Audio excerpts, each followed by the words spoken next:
ঘটনা কি ঘটেছে? আজকে ঘটনা, আজকে আসলে বিশ্ববিদ্যালয় দিবস। আমি আমার বিশ্ববিদ্যালয়ে এসেছিলাম ফ্রেন্ডের সাথে দেখা করার জন্য। ফ্রেন্ডের সাথে সবেমাত্র এসে আমি পিকচার করছি, ভিডিও করছি। ওই মুহূর্তে একটা ছেলে 15 ব্যাচের, আমি 14 ব্যাচের শিক্ষার্থী, 15 ব্যাচের, ও এসে আমাকে আমার প্রাইভেট পার্টে ব্যাড টাচ করে, বাজেভাবে ব্যাড টাচ করেছে, যেটা ভিডিও সহ আমার কাছে এভিডেন্স রয়েছে। আমি জাস্ট শক হয়ে গেছি যে এরকম কে করবো। তারপর দেখলাম যে ছেলেটা আমার পরিচিত, যে গত 1 বছর ধরে আমাকে বিভিন্ন মাধ্যমে হ্যারাস করে আসছে। ফোনে, তারপর মেসেঞ্জারে অনেক অনেক আজে বাজে টেক্সট পাঠাই। ফোন একটা নাম্বার ব্লক করি, 10টা নাম্বার থেকে ফোন দেয়। অল টাইম এভাবে বিরক্ত করতে থাকে। আমি কাজের মধ্যে থাকি, যে কোনো জায়গায় থাকি, ও আমাকে এমনভাবে ট্রিট করে যেন আমি অনেক পরিচিত, আমার গার্লফ্রেন্ড। ও লিটারেলি আমাকে বাজেভাবে টাচ করে এসে বলছে কি অবস্থা বল, আমাকে এরকম একটা কথা। এরপর আমি প্রক্টর অফিসে এসে অভিযোগ দিয়েছি। প্রক্টর আমার অভিযোগটা নিয়েছেন এবং স্যাররা আমাকে সাথে সাথেই বলেছেন যে অভিযোগ করো, আমরা অভিযোগটা নিচ্ছি।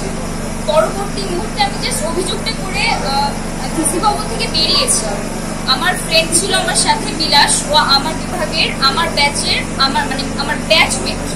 ওকে জাস্ট আমি, ওই ছেলে আমার সামনে আসছে, আমি ভয় পেয়েছি, যে কারণ অলরেডি আমাকে একবার প্রাইভেট পার্টে আমার টাচ করেছে। দ্যাটস আমি বলেছি ওকে সরিয়ে যেতে বলো। আমি এই দিকে সরে গেছি, আমার ফ্রেন্ডের হাত ধরে বলছি ওকে সরা, আমি আমাকে সেভ করার জন্য। আমি আমার ফ্রেন্ডকে ফ্রেন্ডের হাতে টাচ কেন করেছি, ওকে ইচ্ছা মতো পিটাইছি। ঠিক আছে, আমার ফ্রেন্ডও ওখানে আছে। আচ্ছা, আমরা একটা জিনিস দেখলাম যে প্রক্টর রুমে উনি যে ছেলেটার নামে আপনি অভিযোগ দিচ্ছিলেন, সে বলছিল যে আপনি তার গার্লফ্রেন্ড। তার সাথে পূর্ব কোনো সম্পর্ক ছিল বা এরকম কিছু?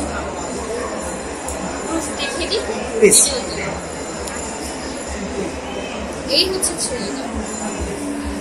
টেক্সটগুলো আপনারা ব্লার করে দিন, কারণ খুবই বাজে টেক্সট, এগুলো তো পাবলিকলি দেখানোর মতো না। সো এই পুরো এই হচ্ছে তার অবস্থা।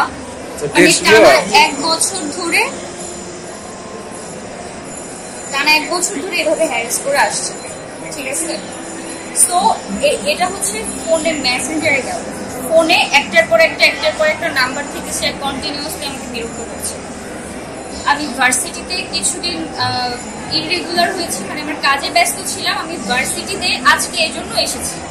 তো আজকেও আমি আসার 10 মিনিটের মধ্যে কোথা থেকে নিউজ পেয়ে আমার সামনে চলে আসছে এবং এরকম একটা আমার সাথে আনএক্সপেক্টেড। আমি টোটালি এরকম ঘটনার সম্মুখীন আমার লাইফে হই না। এবং আমি সাথে সাথে ওকে থাপড়াইতে শান্ত চত্বরের এক পাশ থেকে আরেক পাশ নিয়ে গেছি। আমার হাতগুলো এখনো ফুলে আছে।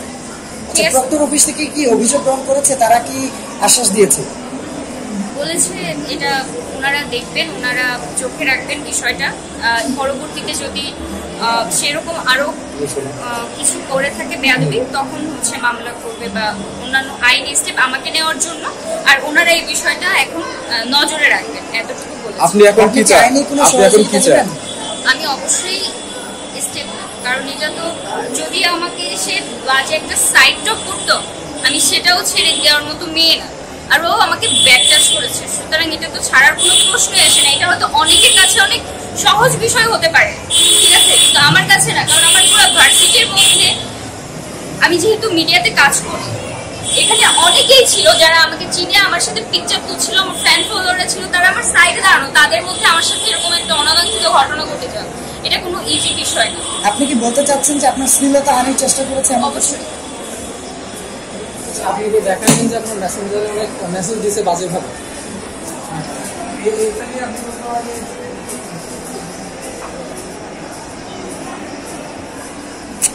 আরে এই ওই বোর্ড ভিডিওটা নেওয়ার দরকার ছিল।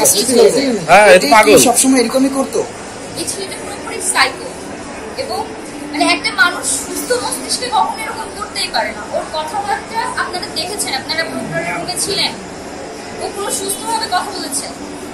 ও বলেছে আমি ওর গার্লফ্রেন্ড, অথচ কখনো আমার সাথে কোনোদিন কথাও বলে নাই, যোগাযোগ করে নাই। আমি ওর ফোন আমার কাছে আমি বুঝেছি যখনই আমি ফোনটা কেটে দিয়েছি। ও বলেছে আমি ওর বউ, কি প্রুফ দিতে পারবে আমি ওর? এটা কোন ধরনের? এই যে মাত্র যেটা করে গেল, এটা কি কোনো সুস্থ মানুষ করবে?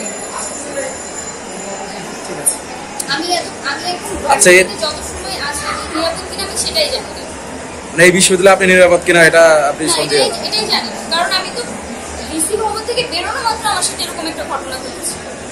এবং বিসি ভবনের সামনেই তো আপনার সাথে আবার এবং বিসি ভবনের সামনেই তো আমার সাথে এতগুলো মানুষ থাকে সন্তোষ